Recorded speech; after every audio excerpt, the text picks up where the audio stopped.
नमस्कार बंधुओं, हमारे चैनल साहित्य एक समंदर में आप सभी का हार्दिक स्वागत है। लीजिए, आज प्रस्तुत है सारिका भूषण की लघु कथा असली चुभन। जब भी किसी पार्टी से अनाया लौटती, कुछ न कुछ दिल में चुभ ही जाता था, जिसकी चुभन उसे फिर से व्यथित कर देती थी। उसकी लाख कोशिशें उसे बाहर से नॉर्मल तो दिखा देती, मगर उसके अंदर का बवंडर उसे बेचैन रखा करता था। बिजनेस की दुनिया में अनाया सफलता की सीढ़ियां चढ़ती जा रही थी। अपनी मेहनत और लगन पर उसे पूरा विश्वास था। अपनी हर सफलता वह घर परिवार के साथ मनाती थी।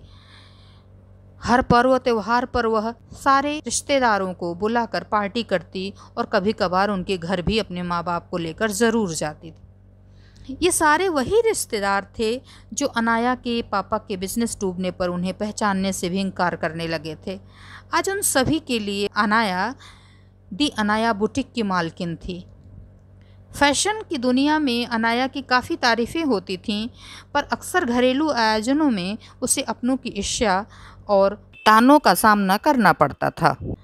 असल में एक अरसे तक जब किसी को अपने एहसानों या तानों के तले रखा गया हो, तब उसका सर उठाना लोगों को बर्दाश्त नहीं होता। अनाया के लिए यह चुभन बर्दाश्त नहीं होती थी, पर व्हीलचेयर पर बैठे अपने पिता की मुस्कुराहट और माँ की आंखों की चमक देखकर वह कुछ देर के लिए सब भूल जाती थी। अनाया बेटा, जरा भाई साहब को स्टेज की तरफ भी ले जाओ। बेचारे बहुत सालों तक स्टेज के पीछे ही रहे हैं।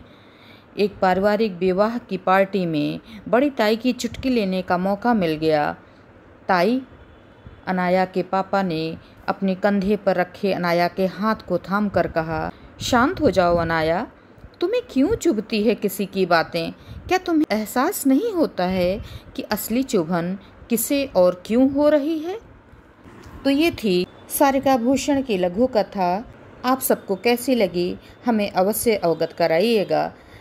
आप सभी का हमारे चैनल से बने रहने के लिए बहुत बहुत धन्यवाद, आभार, शुक्रिया।